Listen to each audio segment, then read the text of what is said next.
آج جو میرا بیان ہے اس کو آپ نے بہت غور سے سننا ہے.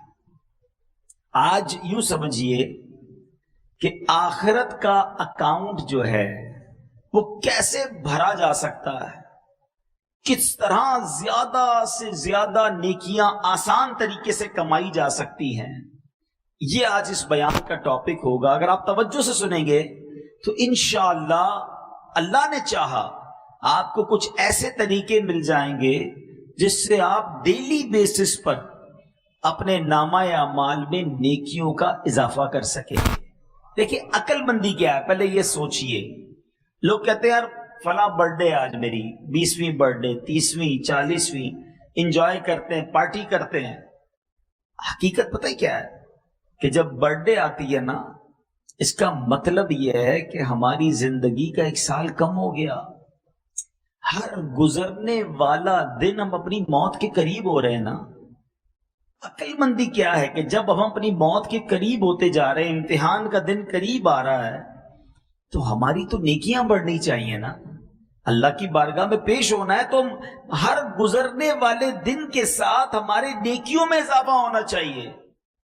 مگر بدقسمتی یہ ہے کہ دن گزر رہے ہیں، قریب ہو رہا ہوں موت کے، آخرت کے، مگر لگتا ایسا ہے کہ ہر روز اکاؤنٹ مائنس میں جا رہا ہے. گناہ بڑھ رہے، نیکیوں میں کمی ہے. تو اگر یہی حال رہا تو پھر تو گناہ کا انبار لگ جائے گا، نیکیاں تو ہوں گی نہیں ہاتھ میں، بنے گا کیا میرا.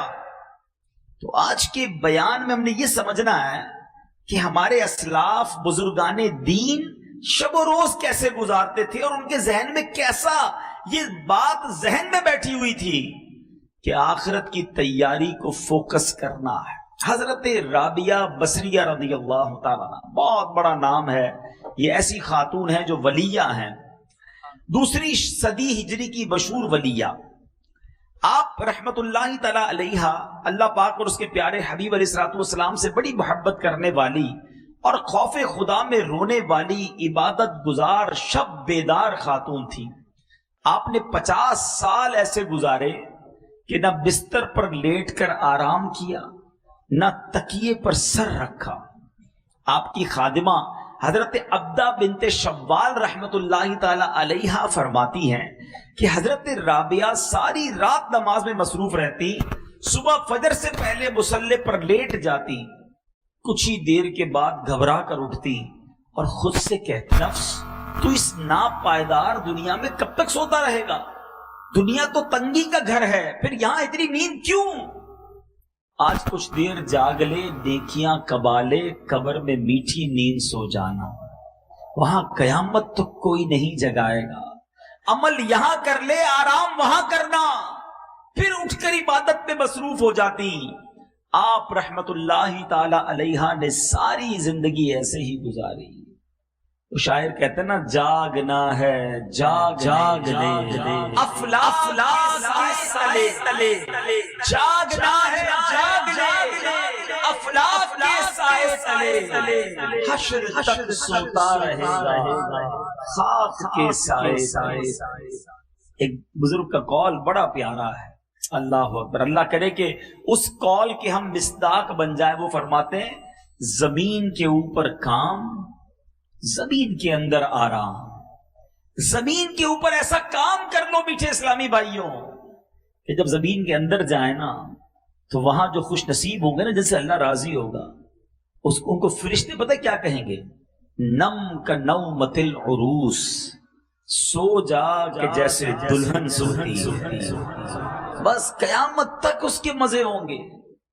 حضرت رابعہ بصریہ فرماتی ہیں کہ ایک رات سحری کے وقت میں نے کچھ تسبیحات پڑھی، پھر سو گئی. خواب میں دیکھا کہ ایک ہرا بھرا درخت ہے جو اتنا بڑا ہے اور حسین ہے کہ میں بیان ہی نہیں کر سکتی. کمال کی جگہ تھی، اس پر 3 قسم کے پھل لگے تھے.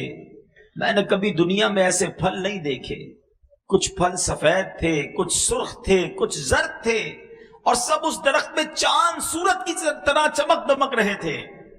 فرماتی ہے کہ مجھے وہ درخت بڑا اچھا لگا. میں نے پوچھا یہ کس کا ہے؟ تو کہنے والے نے کہا یہ آپ کا ہے، اور جو بھی آپ نے تسبیحات پڑھی ہیں اس کا بدلہ ہے یہ. اللہ کا ذکر کر رہی تھی نا، یہ اس ذکر کا بدلہ ہے۔ فرماتی ہے میں درخت کے ارد گرد گھومنے لگی کہ میرا درخت ہے، تو دیکھا کچھ پھل زمین پر گرے ہوئے تھے، تو آپ نے کہا کہ کاش یہ پھل بھی درخت پر موجود ہوتے تو کتنے اچھے لگتے۔ تو کہا کہ یہ وہی لگے ہوئے تھے، مگر جب تسبیح پڑھتے ہوئے آپ سوچنے لگی نا اپنے آٹے کے بارے میں کہ آٹا صحیح گوندا تھا کہ نہیں گوندا تھا، خیال تھوڑی دیر کے لیے ڈسٹرب ہوا تھا، یہ اس وقت یہ والے پھل نیچے گر گئے تھے۔ اس سے سیکھنے کو کیا ملا میٹھے اسلامی بھائیوں؟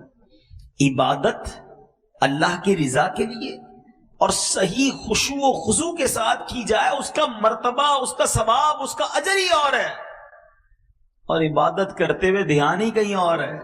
ہمارا تو حال یہ ہے کہ نماز پڑھیں تو ساری فیکٹری کا حساب چل رہا ہوتا ہے، پورا دن کیسے گزارا، بلکہ نمازی میں یاد کر رہے ہوتے سلام پھر کے فلاں فلاں کو فون بھی کرنا ہے، ہاں سلام پھرتی فوراً فون اٹھاتا ہے بندہ، یاد آیا نماز میں یار پیسے لینے باقی تھے، فلاں نے ٹائم دیا تھا۔ نماز پڑھ رہے اللہ کی بارگاہ میں اور دھیان کہیں اور ہے۔ اصل میں پہلے ہمیں یہ سمجھنا ہوگا شیطان کیا چاہتا ہے۔ جب تک ہم اپنے دشمن کے وار نہیں سمجھیں گے نا، ہم انڈرسٹینڈ نہیں کر سکیں گے۔ شیطان پہلے یہ چاہتا ہے ہم عبادت نہ کریں، نہ نماز پڑھیں، نہ روزہ رکھیں، نہ مسجد میں جائیں، نہ صدقہ دیں، نہ خیرات دیں، ٹھیک ہے؟ وہ تو یہ چاہتا ہے کہ معاذ اللہ ہم بڑے بڑے گناہ کریں، بدکاری کریں، شراب پیئیں، جوا کھیلیں، قتل کر دیں، بڑے بڑے گناہ کروانا چاہتا ہے۔ وجہ کیا ہے؟ شیطان اللہ کی بارگاہ سے مردود ہو چکا ہے، گارنٹیڈ جہنمی ہے۔ وہ چاہتا ہے میں اکیلا کیوں جاؤں، میں ان کو بھی ساتھ لے کے جاؤں، ان کا ایمان برباد کروں۔ اچھا جب وہ دیکھتا ہے نا کہ یار یہ بندہ تو دعوت اسلامی کے ماحول میں آ گیا ہے، مذہبی ہو گیا ہے، نمازی ہو گیا ہے، اب وہ دیکھتا ہے میں اس سے نماز نہیں چھڑوا سکتا۔ ہاں ایک کام ہو سکتا ہے کہ اس کی نماز میں خیالات ڈال دوں، اس کی نماز میں اس کو ڈسٹرب کرنا شروع کر دوں۔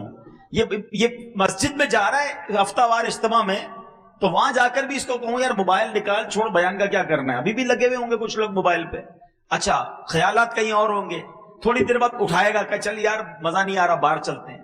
وہ نیکی سے رکواتا ہے، سمجھو بات کو۔ اول تو نیکی نہیں کرنے دیتا، ہم کر لیں اب اسے ڈسٹرب کرتا ہے، اب اس کو برباد کرنے کی کوشش کرتا ہے۔ صدقہ خیرات دینے کو جی نہیں چاہتا، زکوٰۃ دینے کو جی نہیں چاہتا، اب جس کا دل چاہا اس نے دے دی۔ اب شیطان کہتا ہے یار اس نے تو نیکی کر لی، اس نے تو اللہ کی راہ میں خرچ کر لیا، اب اس کا صدقہ ڈسٹرب کیسے ہوگا، اب اس کی زکوٰۃ برباد کیسے ہوگی۔ اب شیطان دل میں خیال ڈالتا ہے ذرا لوگوں کو بتانا تو نے کتنے پیسے دیے، چندہ کتنا دیا، کتنی بڑی نیکی کی، اچھا جس کو دیا اس کو ذرا جتا، یاد ہے نا میں نے چندہ دیا تھا، بھول تو نہیں گیا تیری مدد کی تھی۔ اس وار کو سمجھو میٹھے اسلامی بھائیوں، اتنا مردود، اتنا مکار ہے کہ پہلے نیکی نہیں کرنے دیتا اور نیکی کر لیں تو بچنے نہیں دیتا، اور ہم ہیں کہ اس کی آت میں کھیلتے جا رہے ہیں۔ دیکھیں صدقے کیسے برباد ہوتے ہیں، میں نہیں کہتا، قرآن کہتا ہے یا ایھا الذین آمنوا لا تبطلوا صدقاتکم بالمن والاذی، اے ایمان والو اپنے صدقے باطل نہ کرو۔ صدقے کیسے باطل ہو جاتے ہیں؟ بھائی میں نے تو مسجد میں پیسے دیے، رسید مل گئی، پیسے تو پہنچ گئے، باطل کیسے ہو گئے، ختم کیسے ہو گئے، نل اینڈ وائڈ کیسے؟ قرآن کہہ رہا ہے نا اے ایمان والو اپنے صدقے باطل نہ کرو۔ کس طرح؟ بالمن والاذی، احسان جتا کر یا تکلیف پہنچا کر، اور یہ کر رہے ہوتے ہیں انڈیلیبریٹلی یا ڈیلیبریٹلی، دانستہ و غیر دانستہ ہی چل رہا ہوتا ہے۔ میں نے اپنے ملازم کی بچی کی شادی کرا دی ہے، میں نے اس کو گھر دلا دیا ہے، بھائی یاد ہے نا تو فقیر تھا، غریب تھا، نوکری والا آیا تھا چپل پہن کر تیرے کو کاروبار پہ چڑھا دیا، آج لینڈ کروزر، آج گاڑی آ گئی، بھول تو نہیں گیا مجھے؟ وہ جو آپ نے اس وقت اس کے ساتھ بھلائی کی تھی، یہ جملہ کہہ کر سب ضائع کر دیا۔ صرف ضائع نہیں کیا، الٹا دل دکھا کر گناہ بھی کما لیا، اور شیطان کامیاب ہو گیا کہ اس کا صدقہ بھی گیا، اس کا ثواب بھی گیا، اس کی نیکی بھی گئی، اور الٹا گناہ گار ہو گیا، اور ہمیں پتہ بھی نہیں چلتا۔ نمازیں پڑھ کر دوسروں کو حقیر جان رہے ہوتے ہیں۔ یاد رکھیے نماز ضرور پڑھیے، مگر میں نمازی ہوں تو باقی سارے جہنمی ہیں، ایسا نہیں ہے۔ ایک بزرگ کے بارے میں آتا ہے نا کہ وہ اپنے بیٹے کے ساتھ کسی سفر پر جا رہے تھے، رات کا وقت ہوا، مسافر خانے میں رکے تو بیٹا بھی نمازی، باپ بھی نمازی، تہجد میں دونوں باپ بیٹے اٹھے، تہجد ادا کی۔ سارے مسافر خانے میں قافلے والے سو رہے تھے۔ بیٹا کہتا ہے ابا جان یہ کیسے لوگ ہیں، سارے ہی سو رہے ہیں، کسی نے تہجد نہیں پڑھی؟ اللہ اکبر، وہ والد تھے نا، وہ اللہ والے تھے، کہتے بیٹا تو بھی سویا رہتا تو ٹھیک تھا، تو نے آج تہجد پڑھ لی، تجھے باقی لوگ سارے حقیر نظر آنے لگے، اس سے بہتر تو بھی سویا رہتا تو ٹھیک تھا۔ تو یہ وار شیطان کے سمجھو، شیطان نیکی کرنے کے بعد، جیسے ہم نیکی کرتے ہیں نا، اس کو بے چینی شروع ہو جاتی ہے، اب وہ پلاننگ کرتا ہے کدھر سے اس کی نیکی چھین لوں، کدھر سے اس کی نیکی ڈسٹرب کر دوں۔ جب تک ہم یہ سمجھیں گے نہیں، حضرت رابعہ بصریہ رضی اللہ تعالیٰ عنہ جیسی ولیہ فرماتی تھوڑی دیر کے لیے تسبیح کرتے کرتے دھیان کہیں اور گیا تو وہ جنت کے درخت پر جو پھل لگے تھے وہ گر گئے۔ ہمارا تو روز ہی دھیان کہیں اور ہوتا ہے، ادھر دعا کرتے دھیان کہیں اور ہوتا ہے، اللہم آمین آمین آمین کہہ رہے، پتہ نہیں امام صاحب کیا دعا کر رہے ہیں، کبھی ادھر دیکھ رہے ہیں، کبھی ادھر دیکھ رہے ہیں، کبھی داڑھی کھجا رہے ہیں۔ کبھی سوچا ہے نماز اور دعا کس کے لیے ہوتی ہے، کس کی بارگاہ میں حاضر ہیں؟ اللہ اکبر کہہ کر ہم حاضر ہو گئے اللہ کی بارگاہ میں، اے اللہ میں حاضر ہوں۔ کبھی منسٹر، کبھی بڑے بڑے بزنس مین، کسی وڈیرے، کسی جناب بڑے شخصیت کے پاس جائیں اور اس کے پاس جا کر دھیان کہیں اور ہوتا ہے، یا اس کو فوکس کرتے ہو؟ پھر اللہ کی بارگاہ میں کہیں اور دھیان ہے، مانگ رہے ہیں اللہ سے اور دھیان کہیں اور ہے، پھر کیسے دعا قبول ہوگی؟ علماء فرماتے ہیں اللہ غافل دل کی دعا نہیں سنتا، تو دعا میں دل ہی غافل ہوتا ہے، مانگ رہے ہیں اللہ سے، دھیان کہیں اور ہے۔ نہیں، اللہ ہی کی طرف دھیان ہو، اس کے دربار کی طرف دھیان ہو۔ اچھا اب آپ کہیں گے جناب آپ کہہ رہے ہیں بھائی دھیان تو ہے نہیں تو کیا نماز پڑھنا چھوڑ دیں؟ نہیں، یہ بڑا پرابلم ہے۔ جب کسی کو کہو نا یار آپ کی پرابلم یہ ہے تو کہتے اچھا میں نماز ہی نہیں پڑھتا بھائی، میرے تو دھیان ہی کہیں اور ہوتا۔ شیطان کامیاب ہو گیا، وہ چاہتا ہی تھا کہ آپ بے نمازی ہو جائیں۔ اب آپ مقابلہ کریں شیطان سے کہ اچھا میرے دھیان کو، میرے فوکس کو، میری عبادت کو شیطان برباد کرتا ہے، اب میں شیطان پر میں وار کروں گا، اپنی نماز بھی پڑھوں گا اور صحیح طریقے سے پڑھوں گا۔ مثال کے طور پہ ایک بزرگ کے بارے میں آتا ہے کہ وہ بڑا زبردست کپڑا بناتے تھے، کپڑا سیا، تیار کیا، کپڑے کے بیپاری تھے۔ وہ ایک کپڑا سیل کرنے مارکیٹ میں گئے اپنا بنا کے کپڑا، تو جو کپڑا خریدنے والا تھا نا، اس نے جب کپڑا دیکھا تو اس نے کہا آپ کی تو سلائی میں پرابلم ہے۔ وہ ماہر تھا، ماسٹر تھا، ایکسپرٹ تھا، سلائی میں صحیح نہیں ہے، کلر اسکیم بھی صحیح نہیں ہے، مثال دے رہا ہوں، اس کی سائز بھی ٹھیک نہیں ہے۔ وہ بتاتا گیا، اس بزرگ نے رونا شروع کر دیا، زاروں کتار رونے لگ گئے۔ تو اس نے کہا بھائی آپ رو کیوں رہے ہیں، آپ کا کپڑا میں خرید لیتا ہوں، ناراض تو نہ ہوں، میں تو جو چیزیں وہ بتا رہا ہوں۔ کہتے میں اس لیے نہیں رو رہا کہ تم نے میرے کپڑے کے عیب نکالے ہیں، میں اس لیے رو رہا ہوں کہ میں نے یہ کپڑا اپنے طور پہ پرفیکٹ بنایا تھا، مگر جب یہ کپڑا کسی ماہر کے ہاتھ میں آیا تو اس نے میرے عیب نکالنا شروع کر دیے، تو میں نے تو اپنے طور پہ نمازیں ٹھیک پڑھی ہیں، روزے صحیح رکھے ہیں، صدقے خیرات بھی کیے ہیں، اللہ کی بارگاہ میں قیامت کے دن گیا، اور اگر رب نے کہا کہ تیرے سجدے قبول نہیں ہیں، ان میں اخلاص نہیں تھا، تیرے صدقے بیکار ہیں تو اس میں نیت کچھ اور تھی، میں اپنے طور پہ ٹھیک کر رہا ہوں اعمال، اگر اللہ کی بارگاہ میں گیا اور وہاں یہ سب ریجیکٹ ہونا شروع ہوا تو میرا کیا بنے گا؟ یہ تھا دماغ، یہ ذہن تھا آخرت کی تیاری کا، کہ کپڑا ریجیکٹ ہوا تو قیامت یاد آ گئی، ادھر گھر میں میت ہوتی ہے تو موت یاد نہیں آتی ہے، ادھر باپ کا انتقال ہوتا ہے اور گھر والے ٹی وی دیکھ رہے ہوتے ہیں، تیسرے دن نمازیں قضا ہو رہی ہوتی ہیں، ادھر ہمارے سامنے آخرت کی یاد دلانے والی بات ہوتی ہے، پھر بھی آخرت نہیں سوچتے ہیں۔ اور بزرگان دین سنو کیا کہتے ہیں، بزرگ کہتے ہیں میں نے برف والے سے سورہ عصر کی دوسری آیت کا مطلب سمجھا۔ ایسا کیا کہا تھا برف والے نے؟ سنو برف والا کیا کہتا، وہ کیا کہتا ہے، کہتے ہیں میں نے برف والے کے بارے میں سنا، وہ آواز لگا رہا تھا، برف ریڑھی پہ بیچ رہا تھا اور آواز لگا رہا تھا ارحموا من یذوب رأس مالہ وہ کیا کہتا تھا؟ لوگوں اس شخص پر رحم کرو جس کا سرمایہ پگھل رہا ہے. برف والا یہی کہتا ہے خرید لو ورنہ پگھل جائے گا. کہتے ہیں میں سمجھ گیا ان الانسان لفی خسر. اس کا مطلب یہی ہے کہ زندگی برف کی طرح پگھل رہی ہے. جو اس پہ نیکی نہ کمائے گا وہ نقصان میں رہے گا. برف والا صبح برف لے کے نکلتا ہے نا، اس کو پتہ ہے شام تک یا تو بیچوں گا یا پگھل جانی ہے. میٹھے اسلامی بھائیوں، میری اور آپ کی زندگی بھی یہی ہے. We don't know کب چلے جائیں گے. اگر آپ اس کو امیجنیشن کے ذریعے سمجھنا چاہیں نا، تجربے کے طور پہ کہہ رہا ہوں کہ پیدا ہوئے نا تو ہمارے ہاتھ میں ایک ایک برف کا بلاک دے دیا گیا ہے. کسی کے پاس 50 سال کا ہے، کسی کے پاس 40 سال کا ہے، کسی کے پاس 25 سال کا ہے. برف روز پگھل رہی ہے. ہو سکتا ہے ہم میں سے کسی کی برف کل ختم ہونے والی ہو، آج ختم ہونے والی ہو، اور ہم ہیں کہ احساس ہی نہیں ہے. پگھل رہی ہے، روز پگھل رہی ہے، اور ہم نیکیاں کہاں کما رہے ہیں. حالانکہ میرے بیچے اسلامی بھائیوں، اللہ کریم نے ہمیں کیوں پیدا کیا ہے؟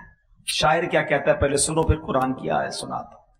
ہو رہی ہے عمر مثل برف کم، ہو رہی ہے عمر مثل برف کم، رفتہ رفتہ چپکے چپکے دم بدم بدم، ہر دن برف کی طرح کم ہو رہی ہے. مجھے اور آپ کو رب نے کیوں بنایا ہے؟ ہم جانتے ہیں. پیسے کمانے کے لیے، بڑا نام بنانے کے لیے، کاروبار چمکانے کے لیے، اور جناب ڈگریاں حاصل کرنے کے لیے اس لیے بنایا. آئیے قرآن سے پوچھتے ہیں، اے رب کے کلام تو ہماری رہنمائی فرما، ہمیں کریٹ کیوں کیا گیا؟ انسان کو بنایا کیوں گیا؟ اللہ کریم قرآن میں فرماتا ہے وَمَا خَلَقْتُ الْجِنَّ وَالْإِنسَ إِلَّا لِيَعْبُدُونِ. بے شک اور میں نے جن اور آدمی اتنے ہی اس لیے بنائے کہ میری بندگی کرے. اللہ فرماتا ہے جن اور آدمی کس لیے بنائے؟ کہ میری عبادت کریں. معلوم ہوا انسانیت اور عبادت لازم اور ملزوم، یعنی آپس میں جڑے ہوئے ہیں. جو عبادت نہیں کرتا انسانیت سے لا تعلق ہے. بنایا ہی عبادت کے لیے گیا ہے. ہماری کریشن کا مقصد عبادت ہے. اب آتے ہیں سولوشن کی طرف. میں نے آپ کو شروع میں ایک بات کہی تھی کہ آج کے بیان میں کچھ ایسے فارمولے دینے ہیں کہ جو بڑے آسان ہیں، اور اس پر عمل کر کے انشاءاللہ ہم بھی عبادت گزاروں میں شامل ہو جائیں گے.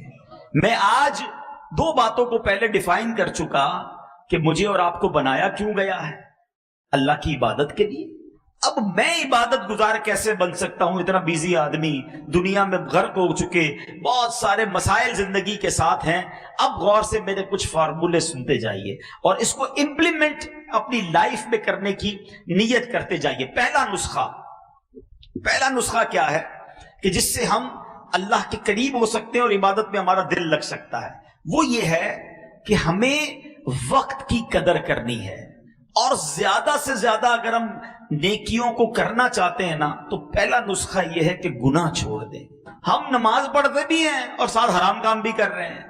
تو گناہ چھوڑنا، اپنے سٹیپ کو اللہ کی طرف بڑھانا ہے نا، قدم بڑھانا ہے، عبادت کی طرف اپنا دل لگانا ہے، تو پہلے گناہ چھوڑ دیں، کیونکہ گناہوں کی یہ آگ ہمیں تباہ و برباد کر دے گی. حضرت امیر المومنین عمر فاروق اعظم رضی اللہ تعالیٰ فرماتے گناہ اگرچہ ایک ہو مگر اپنے ساتھ 10 برائیاں لاتا ہے. ابھی میں نے آپ کو عبادت کے فضائل بتایا نا، اب گناہ کی برائیاں سنو. لوگ کہتے ہیں تھوڑا سا ہی گناہ کرتا ہوں، 1-2 ہی بری عادتیں. سنو ایک گناہ کیا کیا لاتا ہے. نمبر 1، گناہ کرنے والا اللہ پاک کو غضب دلاتا ہے. نمبر 2، شیطان ملعون کو خوش کرتا ہے. نمبر 3، جنت سے دور.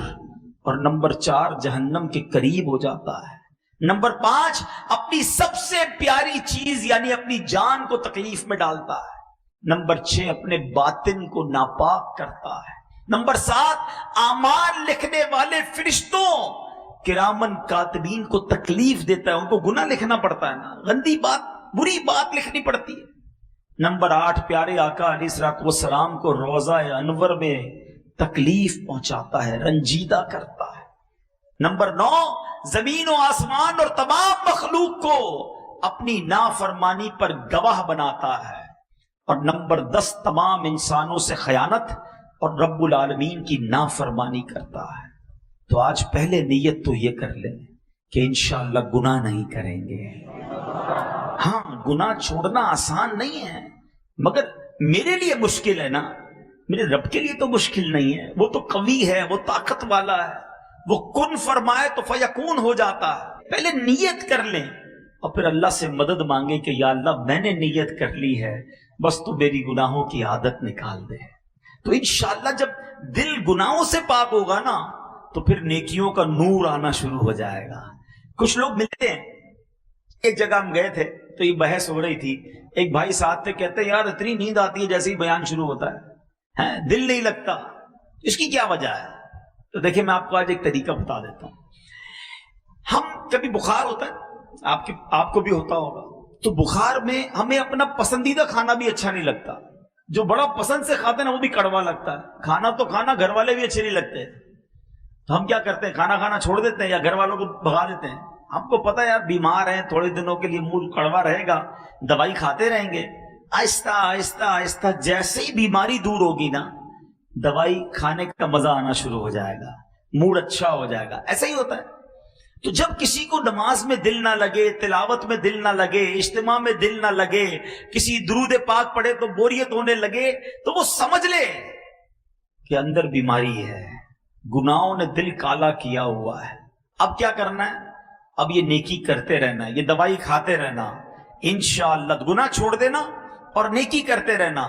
ایک دن آئے گا جس دن یہ بیماری صاف ہوگی نا، ہر سجدہ برکت دینا شروع کر دے، دعا میں آنسو بہنا شروع ہو جائیں گے، درود کی لذت ملنا شروع ہو جائے گی، تلاوت میں رکت ملنا شروع ہوگی۔ وہ ابھی کیوں نہیں مل رہی؟ اس لیے نہیں مل رہی کہ دل میں گڑبڑ ہے، مجھے دوائی بھی جاری رکھنی ہے، پرہیز بھی جاری رکھنا ہے۔ میرے رب کی جس دن رحمت ہو گئی انشاءاللہ میرا دل نمازوں میں لگ جائے گا، پھر مجھے بہت مزہ آئے گا۔ اور جس دن یقین کرو جس کو عبادت میں لطف آنے لگ گیا نا، اس کے وارے نیارے ہو گئے، کیونکہ اب وہ عبادت ایسے کر رہا ہوگا جیسے لوگ اپنے دوستوں کے ساتھ انجوائے کر رہے ہوتے ہیں۔ وہ سجدوں کو انجوائے کرے گا، وہ دعاؤں کو انجوائے کرے گا، وہ تلاوت کے مزے اٹھائے گا۔ ایک بزرگ کہتے ہیں مجھے پہلے سمجھ نہیں آتا تھا کہ لوگ ساری رات، اللہ والے حضرت رابعہ بصریہ کے بارے میں ہم نے سنا، ساری رات کیسے عبادت کرتے تھے، نوافل پڑھتے رہتے تھے، ان کو بوریت اور تھکن کیوں نہیں ہوتی تھی؟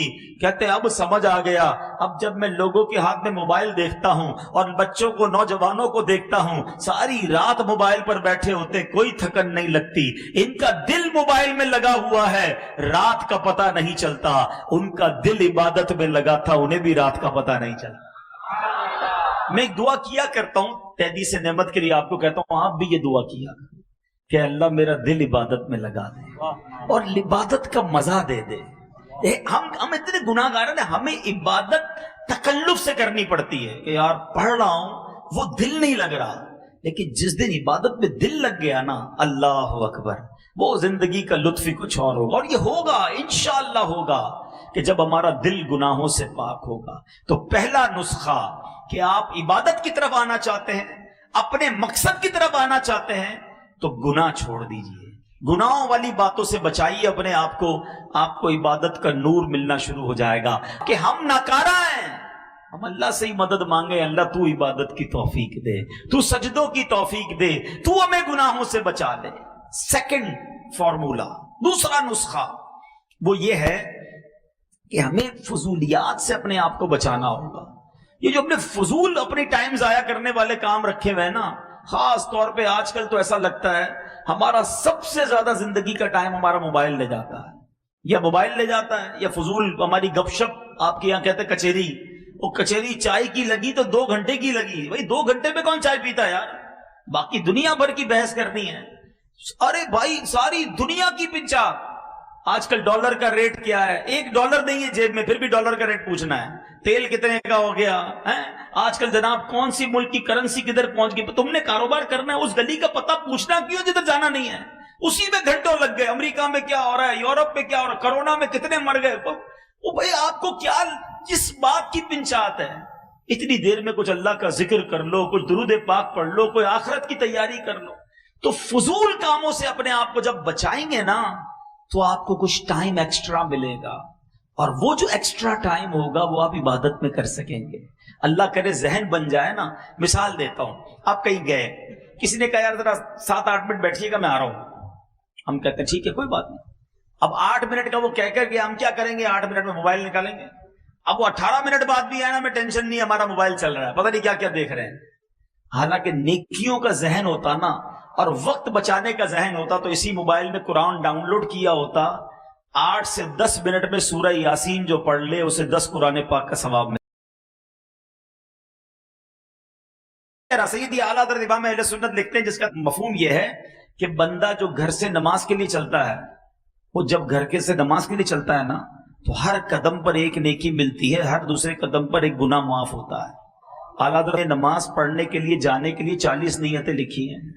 جو ان 40 نیتوں پر عمل کر لے, نیت کر لے, اب گھر سے چلے گا ہر قدم پر 40 نیکیاں ملیں گی.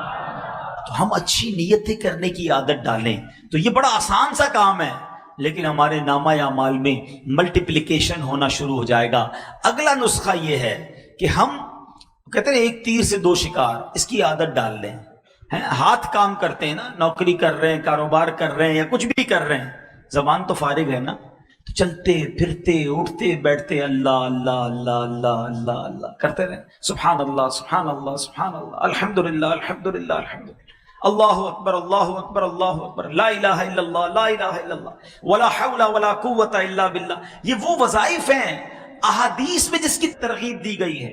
سبحان اللہ و بحمدہ سبحان اللہ العظیم, یہ وہ عظیم وظیفہ ہے جو نبی پاک فرماتے ہیں 2 کلمے ہیں جو زبان پر ہلکے ہیں, میزان پر بھاری ہیں اور اللہ کو بڑے پسند ہیں. وہ کون سے ہیں؟ سبحان اللہ و بحمدہ سبحان اللہ العظیم. تو اگر میرا یہ ذہن بن جائے کہ میری نیکیوں کا میٹر جاری رہے تو زبان کو اچھے کام میں لگائے رکھو, اللہ رسول کا ذکر کرتے رہا کرو, انشاءاللہ نیکیوں کا میٹر جاری ہوگا. پورا دن کاروبار کر کے نوکری کر کے یہ حساب تو کرتے ہو آج کتنے کمائے, کبھی یہ بھی حساب کر لو کہ آج جنت میں کتنے درخت لگائے, آج کتنی کروڑوں نیکیاں آپ ایک دن میں کما سکتے ہیں. اگر آپ کا یہ ذہن بن جائے کہ میں نے اپنی زبان کا پرفیکٹ یوز کرنا ہے. ایک بزرگ کے بارے میں آتا ہے 40 سال تک آپ نے روٹی نہیں کھائی, ستو پیتے تھے. تو کسی نے کہا حضرت آپ روٹی کیوں نہیں کھاتے؟ کہ روٹی کو چبانے اور ستو کو پینے میں نے فرق دیکھا کہ میں 90 تسبیحات زیادہ کر سکتا ہوں. تو میں نے سوچا روٹی چبانے میں ٹائم کیوں ضائع کروں, ستو پی کر بھی پیٹ بھر جاتا ہے, 90 تسبیح اور پڑھ لیتا ہوں. مگر ادھر پورا دن گزر جاتا ہے, درود کی 1 تسبیح نہیں ہوتی ہے, کلمہ پاک کی 1 تسبیح نہیں پڑھتے ہیں. حدیث میں آیا افضل الذکر لا الہ الا اللہ, بہترین افضل ذکر ہے. کتنی بار پڑھا؟ نہ کریں ایسا. یہ سانسوں کی خدارا اہمیت محسوس کریں. قیامت کے دن ایسا نہ ہو کہ پچھتاوا ہو کہ کاش فضول وقت نہ گزارتا, اللہ رسول کا ذکر کر لیتا. ایک اور بڑا پیارا نسخہ علماء نے بتایا کہ بندہ دعا کرنے کا عادی ہو جائے. نبی پاک کا انداز پتہ ہے نا, پیارے آقا کھانا کھانے سے پہلے کی دعا, کھانے کے بعد کی دعا, دودھ پینے کی دعا, پانی پینے کی دعا, پانی کے بعد کی دعا, استنجا خانے میں جانے کی دعا, فارغ ہو کر باہر آنے کی دعا, گھر میں جانے کی دعا, باہر آنے کی دعا, مسجد میں جانے کی دعا, باہر نکلنے کی دعا. یہ کیا ہے؟ یہ نبی پاک قدم قدم پر دعائیں کرتے تھے. اور آج ہمیں پورا پورا دن گزر جاتا ہے, ہم دعا نہیں پڑھتے. حالانکہ اگر یہی عادت اپنا لینا کہ ساری دعائیں یاد کر لیں کہ یار کھانے سے پہلے کیا پڑھنا ہے, تو کھانے سے پہلے ثواب, کھانے کے بعد ثواب, پانی سے پہلے ثواب, پانی کے بعد ثواب. اچھا دعا اور سنت, اگر یہ 2 چیزیں مجھے پتہ چل جائیں, بھائی پانی تو پینا ہی ہے نا, لیکن دن میں کتنی بار پانی پیتا ہوں؟ اگر سنت کے مطابق پیوں تو ہر بار پانی پینے کا ثواب ہے. چپل تو پہننا ہی ہے, سنت کے مطابق پہنوں, چپل پہننے کا ثواب. لباس تو پہننا ہی ہے, سنت کے مطابق پہنوں, لباس پہننے کا ثواب. اگر یہ ذہن بن جائے کہ یار میں پورے دن میں کیسے عبادت بڑھا سکتا ہوں اور بغیر کسی بڑی ایفرٹ کے, کیا محنت کرنی ہے, سیدھے پیر سے چپل پہنے یا الٹے پیر سے پہنے اتنا ہی ٹائم لگنا ہے, مگر ہر سنت پر اگر سنت کی نیت سے عمل کر لوں اور اس سے پہلے دعا بھی پڑھ لوں. الدعاء مخ العبادہ, حدیث پاک میں ہے دعا عبادت کا مغز ہے. اچھا ڈبل فائدہ ہوگا, دعا کا ثواب الگ ملے گا, کام میں برکت اور آ جائے گی. جس کام کو شروع کرنے سے پہلے بسم اللہ پڑھی, دعا کر لی, کام بھی اچھا ہو جائے گا. کھانے میں بھی برکت رہے گی، پیٹ بھی خراب نہیں ہوگا اور جناب عبادت بھی جاری رہے گی۔ اصل چیز مائنڈ ہے۔ جس طرح دنیا کمانے کے لیے دماغ چلتا ہے، اگر نیکیاں کمانے کے لیے دماغ چل جائے نا تو پھر تو نیکیاں ہی نیکیاں ہیں، کمال ہے، آسان نیکیاں ہیں۔ ایک بڑی پیاری کتاب بھی ہے مکتبۃ المدینہ کی، آسان نیکیاں، اس کو پڑھے تو حیران ہو جاتا ہے بندہ کہ یار اتنے چھوٹے عمل سے اتنا بڑا ثواب۔ میں اگر ایسی کوئی کتاب بتا دوں آسان پیسے کمانے کا نسخہ، شاید وہ کتاب ہی ختم ہو جائے گی مکتبے پہ۔ او ہو بتاؤ بھائی ایک دن میں لاکھ روپے کیسے کماتے ہیں، محنت بھی نہ کرنی پڑے۔ میں آپ کو بتاتا ہوں ایک دن میں کروڑوں نیکیاں کما سکتے ہیں بھائی۔ صرف اپنا ذہن بنائیں اور اپنا یہ ذہن بنا لیں کہ مجھے عبادت کے لیے بھیجا گیا، تو دعائیں یاد کر لیں۔ ماشاءاللہ مدنی قافلوں میں دعائیں یاد کرائی جاتی ہیں، دعوت اسلامی کے حلقوں میں دعائیں یاد کرائی جاتی ہیں، اور یہ دعائیں انشاءاللہ زندگی میں ساتھ رہی تو بیڑا پار ہو جائے گا نا۔ سنت پر عمل کرنے کی ذہن بنا لیں، اور سنت پر عمل کر کے نیکیاں تو ملی، اور پتہ کیا ملے گا؟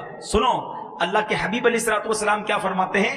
نبی پاک علیہ الصلوۃ والسلام فرماتے ہیں کہ جس نے میری سنت سے محبت کی اس نے مجھ سے محبت کی، اور جس نے مجھ سے محبت کی وہ میرے ساتھ جنت میں جائے گا۔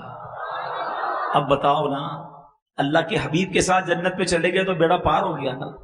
تو بہرحال میرے پیچھے اسلامی بھائیوں، آج میں جو مختصر وقت میں جو بیان میں بات سمجھانا چاہتا تھا، اللہ کرے کہ یہ ذہن بن جائے کہ ہم نے اپنی زندگی کو ضائع نہیں کرنا ہے۔ اب تو مبارک مہینہ رمضان کا آ رہا ہے، اس مہینے میں بھی عبادت بڑھا دیں، اگلے مہینے میں بھی اپنے ذہن کو یہ بنائیں کہ مجھے عبادت کے لیے بھیجا گیا ہے، اور آپ عبادت کرو گے نا اللہ کو راضی کرو گے۔ لوگ کہتے ہیں یار ہم دین کی طرف زیادہ آ جائیں گے تو دنیا کا کیا ہوگا؟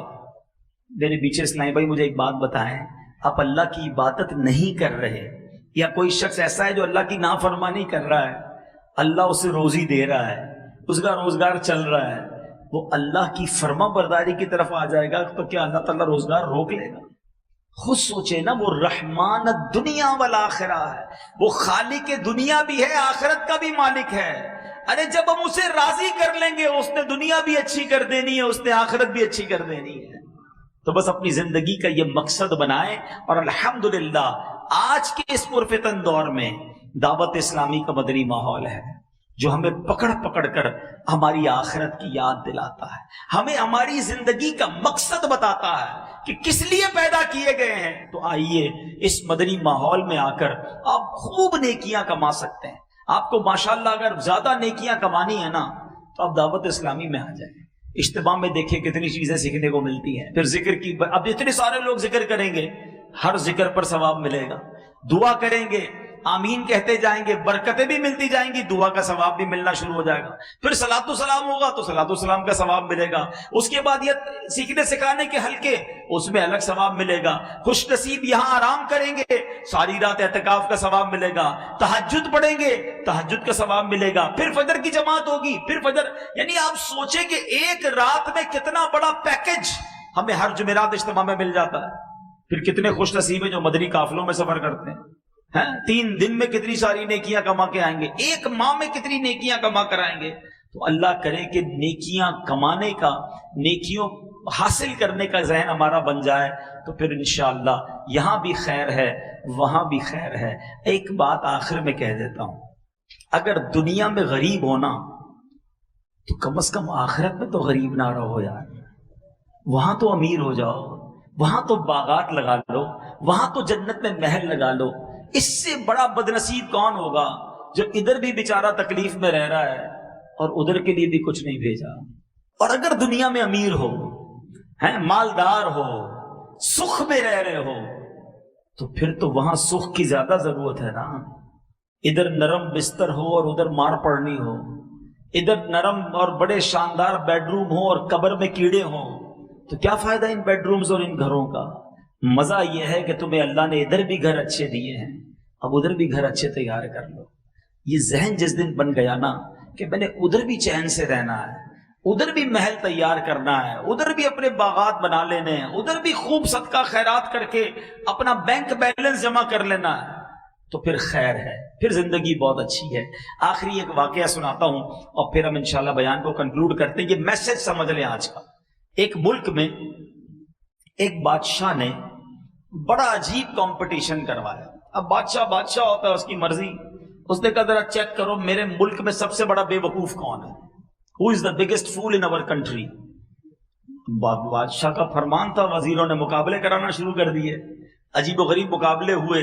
بہرحال مقابلے میں ایک بندہ جو ہے نا وہ سلیکٹ ہو گیا کہ یہ پورے ملک میں سب سے بڑا بے وقوف ہے. ٹھیک ہے، بادشاہ کے سامنے لائے کہ بادشاہ سلامت، ہم نے چیک کر لیا ہے، اس بندے سے بڑا بے وقوف کوئی نہیں. اچھا چیک کر لیا؟ کہاں چیک کر لیا؟ بادشاہ نے اپنے گلے سے سونے چاندی کی مالا اتاری، اس بے وقوف کے گلے میں پہنا دی. بے وقوف خوشی خوشی گھر چلا گیا، جیت گیا، ونر. تھوڑے دن بعد اس بے وقوف کو پتا چلا کہ بادشاہ سلامت بہت بیمار ہو گئے، شدید بیمار. تھا تو بے وقوف، پہنچ گیا بادشاہ کے پاس کہ بادشاہ سلامت سنا آپ بڑے بیمار ہو گئے. کہتا ہاں یار بہت بیمار ہو گیا، اب تو یہ جہان چھوڑ کے جا رہا ہوں. کہتا اچھا کہیں اور جا رہے ہیں؟ تھا تو بے وقوف، اس کو نہیں پتا مرنا کیا ہوتا ہے، قبر کیا ہوتی ہے. کہیں اور جا رہے ہیں؟ ہاں میں دوسری دنیا میں جا رہا ہوں. اچھا بادشاہ سلامت یہ بتائیے آپ کہیں اور جا رہے ہیں، ادھر تو اتنا بڑا محل، زبردست کمرے، جدھر جا رہے ہیں ادھر محل بنا لیا؟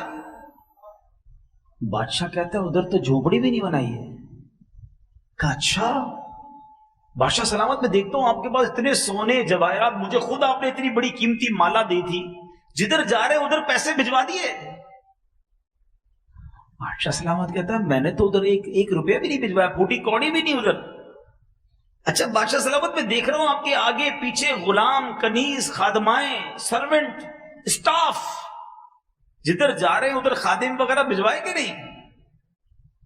بادشاہ کہتا ہے ادھر تو کوئی نہیں ہے میری خدمت کرنے والا. اس بے وقوف نے پتہ کیا کیا؟ اپنی مالا اتاری اور بادشاہ کے گلے میں ڈال دی.